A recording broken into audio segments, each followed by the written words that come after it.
Sin lugar a dudas, el fraude de la elección presidencial del 2006 es el fraude electoral más documentado de la historia de México. No nada más tenemos la documentación de lo que ocurrió antes, está todo documentado, está documentado que se metió Fox y le metió miles de millones de pesos en una campaña de publicidad que él no tenía que haber hecho. Es un hecho que intervino la empresa privada haciendo una campaña de publicidad que no tendría que haber hecho. Es un hecho que el PAN, está documentadísimo, que el PAN manipuló el padrón electoral, ¿no? Hay un video donde aparece la gente, donde vemos una cámara y donde vemos que si metías la clave Hildebrand en la red interna del PAN, el padrón estaba cruzado con el padrón de Cedeso y otras instituciones. Es un hecho además que hay más de 1,5 millones de votos sin sustento. Es un hecho que el Bester Gordillo negoció el voto con el gobernador de Tamaulipas. Es un hecho que ella declaró que lo negoció con otros gobernadores. Es un hecho que Espino dijo que fueron 8 gobernadores del PRI con los que negoció el PAN el voto. Es increíble, es uno de los fraudes electorales más documentados de la historia de México.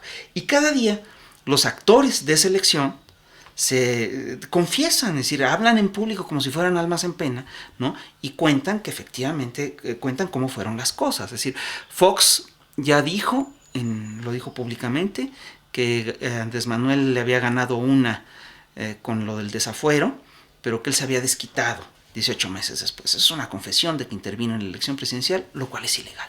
Manuel Espino confesó, como dije hace un ratito, que el PAN había negociado el voto con 8 gobernadores priistas. El Bester Gordillo ya confesó que las grabaciones en las que se le escucha negociar el voto son auténticas y que negoció el voto con más gente. Ya tenemos la declaración que le dio a Proceso un miembro del Tribunal Electoral. Dijo públicamente que no habían aceptado hacer el recuento de los votos, porque qué tal si cambiaba el resultado de la elección.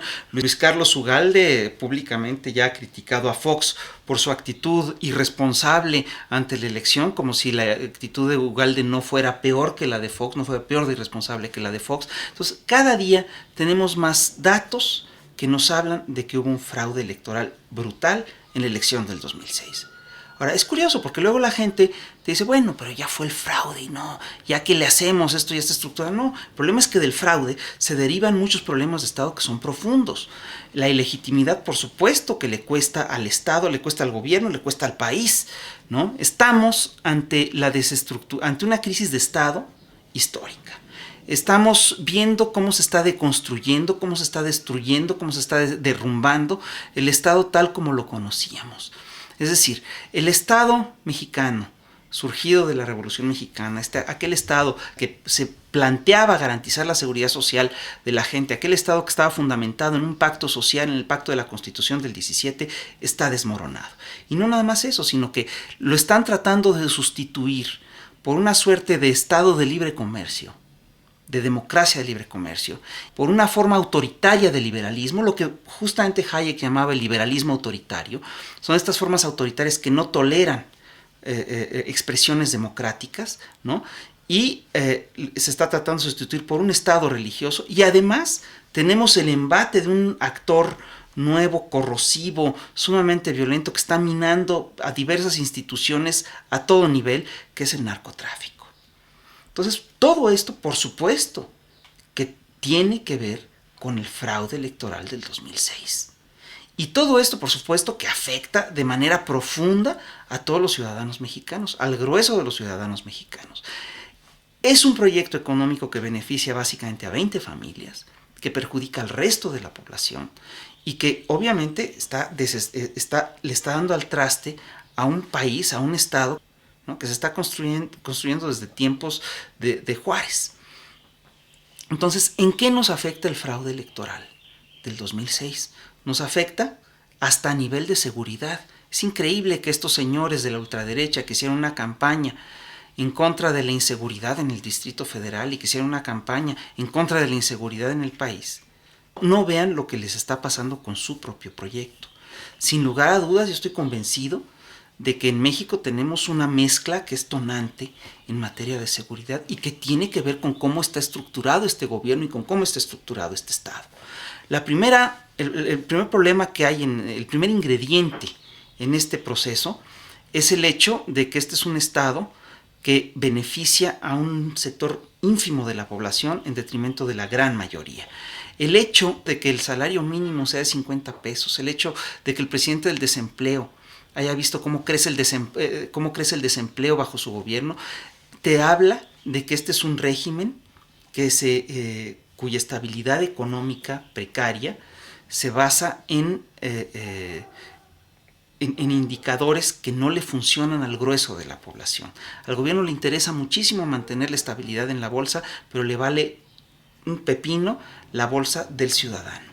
El hecho de que el salario mínimo sea de 50 pesos diarios, el hecho de que la miseria en la población se ha incrementado como se ha incrementado, es decir, ahora estamos ante un espectro poblacional en el cual más de 70% de la gente está en niveles altos de pobreza, y un porcentaje muy significativo en niveles de miseria. Entonces, por supuesto que es un ingrediente que ayuda es un caldo de cultivo para el crecimiento de la criminalidad. Si a esto se le agrega el hecho de que el narcotráfico es una empresa eficaz, eficiente, próspera y es una de las principales fuentes de ingreso de divisas del país, pues lo que tú tienes es un caldo de cultivo muy serio que va a hacer imposible la erradicación de la criminalidad en mucho tiempo y que además provoca que la inseguridad del ciudadano común y corriente se incremente.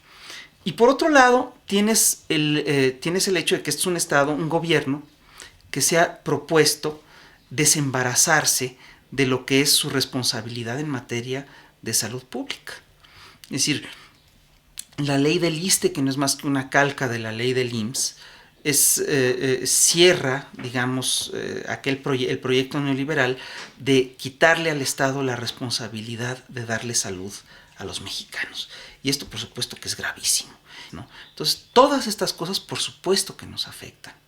Finalmente, el hecho de que el gobierno de Calderón le apueste a una suerte de Estado religioso, una suerte de Estado confesional, el hecho de que se permita la injerencia de gente del clero en decisiones que competen solo a la ciudadanía, el hecho de que el Estado mexicano no proteste por la intromisión del Papa en discusiones que competen solo a los ciudadanos mexicanos, es muy grave. Esto te habla de un gobierno que busca regresar a aquella vieja estructura colonial, ¿no?, en la cual el Estado decidía inspirado por Dios y los ciudadanos tenían que callar y obedecer.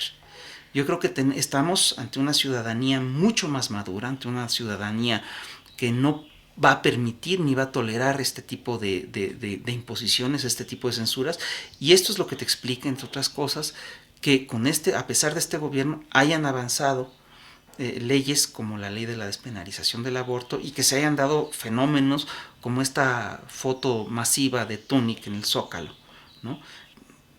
Por supuesto que el fraude nos afecta. Es un gobierno que va en contra, es un gobierno ilegítimo y que está actuando en contra de los intereses de la mayoría, en contra de las libertades de la mayoría, afecta a las libertades políticas de los ciudadanos, pero además es un gobierno que le ha apostado a la represión. Le apostó a la represión del gobierno panista desde Atenco. Le apostó a la represión en el caso del conflicto de la APO en Oaxaca, y le ha apostado a la represión en conflictos ulteriores, como lo que ocurrió en Yucatán, como lo que ocurrió en San Luis Potosí. Es decir, este es un gobierno que está lleno, que tiene las cárceles llenas de presos políticos. Es un gobierno que reprime. Y el colmo son estas modificaciones que aprobó el Senado al vapor de la ley antiterrorista mexicana, en la cual se establece que se considera como un acto terrorista cualquier acto o protesta que tenga la intención de cambiar la decisión de una autoridad. Digo, es que es una ley que lisa y llanamente no es aceptable. Es una ley que tiene un tufo de asordacista inaceptable, ¿no? Y que los mexicanos no podemos aceptar. Todo esto, por supuesto, que es un derivado del fraude electoral del 2006. Y todo esto nos afecta, por eso nos afecta el fraude.